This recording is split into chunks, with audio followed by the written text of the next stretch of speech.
வணக்கம். திருக்கோயில்களில் தீப வழிபாடு. இந்த தீப வழிபாடு அப்படின்றது பன்னெடுங்காலமாக நம்ம பண்பாட்டில் இருக்குது. விளக்கு ஏற்றி வழிபடுதல், விளக்கினை வழிபடுதல், இப்படி இந்த தீபம் தொடர்பான விளக்கு தொடர்பான பல்வேறு வழிபாட்டு முறைகள் நம்முடைய சம்பிரதாயத்தில் இருக்குது. மலை மேலே தீபம் ஏற்றுறது, கோயில் உள்ள தீபம் ஏற்றுறது, மதில் சுவர் மேலே தீபம் ஏற்றுறது, இப்படி பல்வேறு வகையில் இந்த தீபம் ஏற்றுதல் அப்படின்றது வழிபாட்டுக்குரியதாகவும் இருக்கிறது. வழிபாட்டில் ஒரு அங்கமாகவும் இந்த தீபம் ஏற்றுதல் அப்படின்றது நம்ம பண்பாட்டில் இருக்குது. இந்த பதிவில் நம்ம பார்த்தோம்னா தீபம் ஏற்றுதல்னால் என்ன, இதனுடைய வரலாற்று தொன்மை எப்படி இருக்குது, சங்க இலக்கியத்தில் இந்த காட்சிகள் எப்படி இருக்குது, பக்தி இலக்கியத்தில் இந்த காட்சிகள் எப்படி இருக்குது, இன்றைக்கி தீபத் திருவிழா எப்படி இருக்குது அப்படின்றது தான் இந்த பதிவு உங்களுக்கு சொல்லப்போகுது.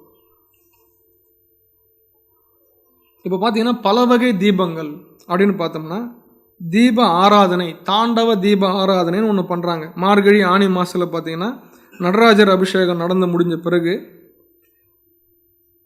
சாபுதாளம் பைரவி ராகத்துடன் லயத்துடன் ஆடிக்கொண்டே நடக்கும் தீப ஆராதனை தாண்டவ தீப ஆராதனை அப்படின்னு சொல்லி அந்த தீப ஆராதனைக்கான வகைகளில் இது ஒன்றா சொல்கிறாங்க. அப்புறம் பார்த்திங்கன்னா சிவலிங்கத்திற்கு ஒரு தீபம் வைக்கும்போது அதனுடைய நிழல் பின்பக்கம் விழாமல் இருக்கிறதுக்கு அங்கே ஒரு தீபம் வைப்பாங்க. அந்த தீபத்துக்கு பேர் ஈசான தீபம் அப்படின்னு சொல்கிறாங்க. அடுத்து பார்த்திங்கன்னா ஒரு ஸ்தம்பம் எழுப்பி அந்த ஸ்தம்பத்துக்கு மேலே வைக்கிற தீபத்துக்கு பேர் ஸ்தம்ப தீபம் அப்படின்னு சொல்கிறாங்க. அடுத்து பார்த்திங்கன்னா தோரண தீபம், வரிசையாக அடுக்கி வைக்கிற மாதிரியான தீபத்துக்கு தோரண தீபம் அப்படின்னு சொல்கிறாங்க. இப்போ மயிலாப்பூரில் பார்த்திங்கன்னா வருஷத்துக்கு ஒரு முறை லட்ச தீபம் நடக்குது. லட்சக்கணக்கான தீபங்கள். இப்பயும் அயோத்தியில் பார்த்திங்கன்னா ராமர் கோயிலில் 28 லட்சம் தீபங்களை ஏற்றி மிக பிரம்மாண்டமாக அந்த தீபாவளியை அங்கே கொண்டாடினாங்க. கின்னஸ் சாதனையில் அந்த தீபம் விளக்கேற்றுகின்ற அந்த வைபவம் கின்னஸ் சாதனையாகவும் அங்கே நிகழ்த்தப்பட்டிருக்கிறது. அந்த மாதிரி மயிலாப்பூரில் வருடம் வருடம் லட்ச தீபம் அப்படின்ற ஒரு மிக பெரும் நிகழ்வும் அங்கே நடத்தப்படுது. அடுத்து பார்த்திங்கன்னா 6வது நட்சத்திரத்தை அடுக்கி வைத்தார் போன்ற தீபம், நட்சத்திர தீபம். அதாவது பெரியவங்க அந்த காலத்தில் சொல்லுவாங்க, வானத்தில் இருக்கிற நட்சத்திரங்கள் தான் இறைவனுக்கு விளக்காக இருக்குது அப்படின்னு சொல்லுவாங்க. அந்த மாதிரி நட்சத்திர வடிவில் தீபங்களை ஏற்றுவது நட்சத்திர தீபம் அப்படின்னும் அங்கே சொல்லப்படுது. அப்போ பன்னெடுங்காலமாக வழக்கத்தில் உள்ள இந்த தீப வழிபாடுகளை பல வகைகளிலும் நம்முடைய முன்னோர்களாகட்டும் இன்று இருப்பவர்களாகட்டும் இந்த தீபம் ஏற்றுதல் என்ற இந்த வழிபாட்டு முறையை நாம் பின்பற்றி வரோம். சங்க இலக்கியத்தில் பார்த்திங்கன்னா தீபம், சுடர், ஒளி, விளக்கு அப்படின்ற பொருளில் பல்வேறு இடங்களில் தீபம் தொடர்பான குறிப்புகள் நமக்கு கிடைக்குது.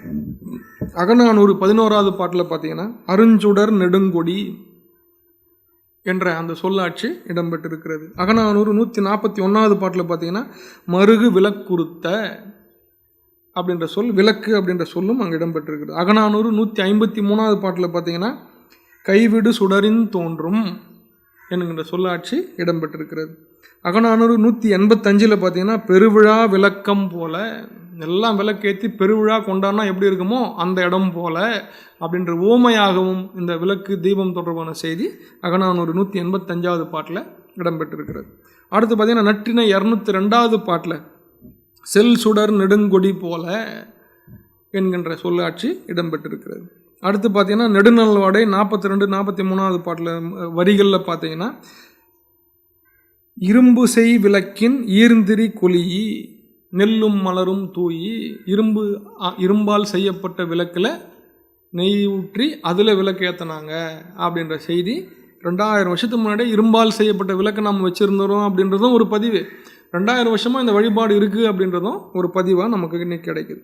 அடுத்து பார்த்திங்கன்னா முல்லைப்பாட்டு 47, 48, 49வது வரிகளில் கையமை விளக்கம் நந்துதொரும் மாட்ட, ஒரு பெண் கையில் விளக்கு ஏந்திருப்பது போன்ற ஒரு சிற்பத்தில் அதில் எண்ணெய் ஊற்றி அதில் திரிய போட்டு அதில் விளக்கு ஏற்றுறாங்க. அது நந்துதொரும் மாட்ட, அது எப்போல்லாம் கொஞ்சம் கொஞ்சம் மங்கி போதோ அப்போல்லாம் அதை கொஞ்சம் சுடர் ஒளி விடும்படியாக ஏற்றி வைக்க அப்படின்ற செய்தியும் முல்லைப்பாட்டில் இடம்பெற்றிருக்கு. குறுந்தொகை 353வது பாட்டில் நீங்கள் பார்த்தீங்கன்னா செஞ்சுடர் நல்லில், நல்ல சுடர் விட்டு எரியக்கூடிய விளக்கு இருக்கக்கூடிய ஒரு வீடு அப்படின்ற பொருளை அங்கே சொல்லப்படுது.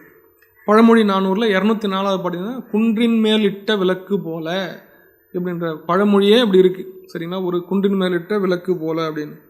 கார் 40 26வது பாட்டுனா தலைநாள் விளக்கின் தகை உடையவாகி. நல்ல ஒரு தலைநாளில் சிறந்த நாளில் உற்சவம் விழா நாளில் ஏற்றப்பட்ட விளக்கு போல அப்படின்ற செய்தி அங்கே இருக்குது. களவழி 40 கார்த்திகை சாட்டில் கழிவிளக்கு போன்றனவே. சாருன்னா விழான்னு அர்த்தம். கார்த்திகை தீபத் திருவிழாவில் எப்படி மனிதர்கள்லாம் ஒன்றா கொண்டாடினாங்களோ அதுபோல என்கின்ற செய்தி களவழி 40:17 குறிப்பிடப்பட்டிருக்கிறது. அப்போ விளக்கை ஏற்றுதல், சுடரை வளர்த்தல், ஒளியை வழிபடுதல் என்கின்ற பல்வேறு நிலைகளில் சங்க இலக்கியங்களில் இந்த செய்தி இடம்பெற்றிருக்கிறது. விளக்கேற்றுதல், விளக்கை வழிபடுதல் என்கின்ற பொருளில். அடுத்து பார்த்தீங்கன்னா ஐம்பெருங்காப்பியங்களில் சீவக சிந்தாமணிலையும் விளக்கேற்றுதல் தொடர்பான செய்திகள் இருக்குது. 256வது பாட்டில் பார்த்தீங்கன்னா குன்றில் கார்த்திகை விளக்கிட்டன்ன, மலை மேலே கார்த்திகை தீபம் ஏற்றினா எப்படி இருக்குமோ அது போல அப்படின்ற செய்தி இடம்பெற்றிருக்கிறது. குன்றத்து உச்சி சுடர் என்று 262வது பாட்டிலையும் மலை மேல் விளக்கு ஏற்றுகின்ற அந்த செய்தி இடம்பெற்றிருக்கிறது. அடுத்த நிலையில் பார்த்தோன்னா முதல்ல நம்ம அடிப்படையாக தீபம்னா என்னென்னு பார்த்தோம், அப்புறம் சங்க இலக்கியங்கள் என்னென்னு பார்த்தோம், அப்புறம் காப்பியத்தில் ஒன்றுத்தில் என்னென்னு பார்த்தோம். இப்போ சித்தர்கள் இதை எப்படி அணுகிறாங்க அப்படின்னு பார்த்தோன்னா, சித்தர்கள் இதை ஞான தீபம்னு சொல்லிடுறாங்க.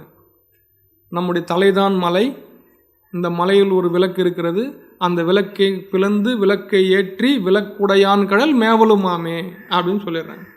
அப்போ விளக்கு என்பதை ஒளியை இங்கு ஞானத்தின் குறியீடாக, அறிவின் குறியீடாக சித்தர்கள் நமக்கு சொல்கிறாங்க.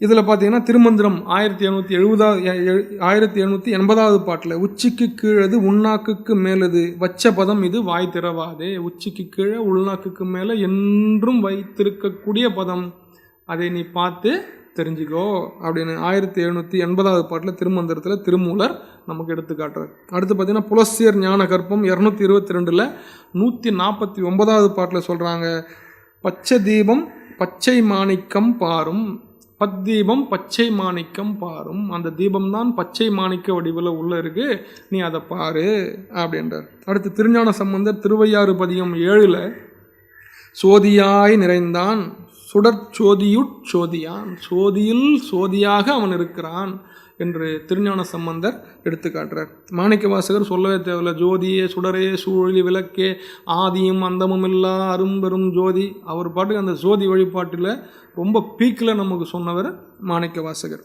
அடுத்து பார்த்தீங்கன்னா சிவவாக்கியர் உற்றறிந்து பாரடா உள் ஒளிக்கும் மேல் ஒளியை, உன் உள் ஒளியில் இருக்கக்கூடிய ஒரு மேலான ஒளியை உற்று அறிந்து பாரடா அப்படின்னு சிவவாக்கியர் நமக்கு எடுத்து காட்டுறார். காலங்கிநாதர் பூஜா விதி 80 பரிதிமதி சுடர் ஒளியை பார்க்க வேணும், கற்பூர தீபமதை பார்க்க வேணும் என்று நம்முடைய காலங்கிநாதரும் இந்த தீப வழிபாட்டை நம்முள்ள இருக்கக்கூடிய ஞான விளக்கை பார்க்க வேண்டும் என்கின்ற அந்த முறையை நமக்கு எடுத்து காட்டுறார். அடுத்து பார்த்தீங்கன்னா போகர் ஞான சாராம்சம் 100 பாட்டில் பார்த்தீங்கன்னா சக்தி என்ற இடகளை தான் மதி தீயாகும்.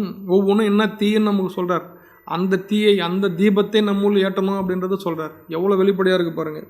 சக்தி என்னும் இடகளை தான் மதித்தீயாகும், தருவான பிங்களை தான் ஆதித்தனாகும், சுத்தியாய் நடுநின்ற அக்னித்தி சுடர் மூன்றும் ஒன்றானால் அதுதான் முத்தி முக்தி, 3 தீயும் அதுதான், முக்தியும் அதுதான் அப்படின்னு போகர் ஞான சாராம்சம் 100 பாட்டு சொல்கிறாங்க. அடுத்து பார்த்தீங்கன்னா அழுகுனி சித்தர் வச்ச விளக்கு நிச்சயம் அறியுதடி, உச்சிக்கு கீழடியோ உள்நாக்குக்கு மேலடியோ வச்ச விளக்கு நிச்சயம் எரியுதடி என் கண்ணம்மா அப்படின்னு சொல்லி நம்முடைய அழுகுனி சித்தர் அது எடுத்து காட்டார்.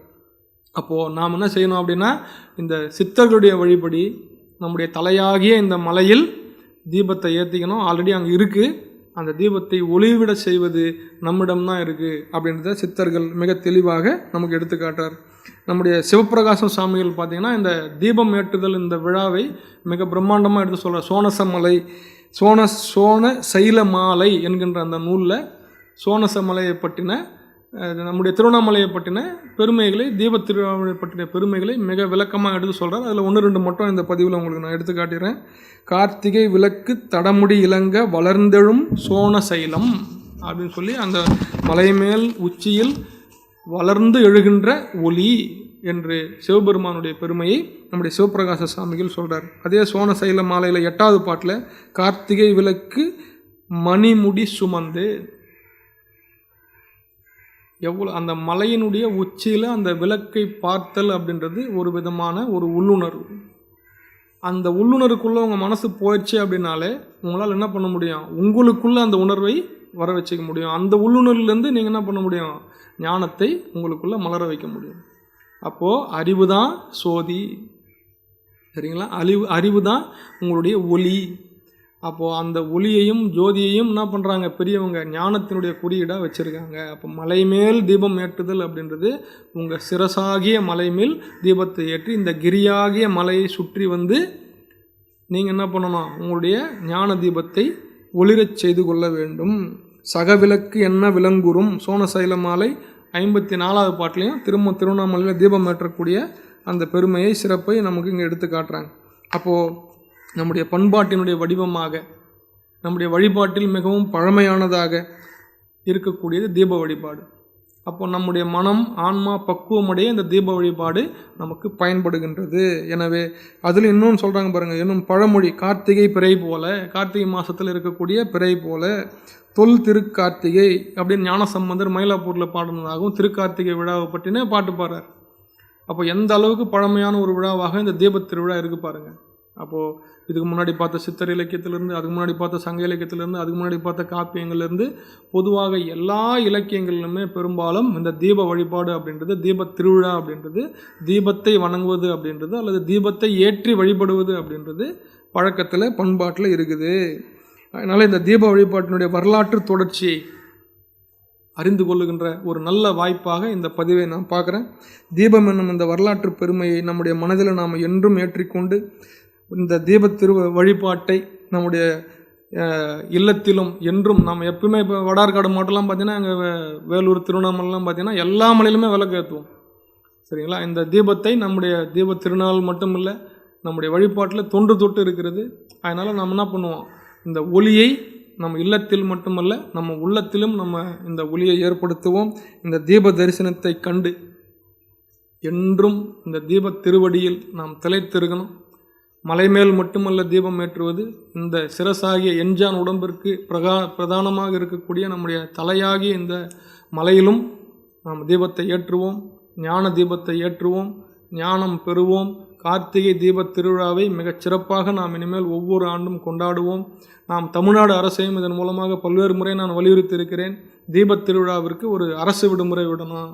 மக்கள் அனைவருமே பல்வேறு விஷயங்கள்ல அப்படியே கடந்து போயிட்டே இருக்காங்க. மலை மேலே சென்று தீபம் ஏற்றுவதன் மூலமாக உடலும் ஆரோக்கியமாக இருக்கும், இயற்கையோடு இணைந்த ஒரு வாழ்வை மனிதர்கள் வாழ முடியும்.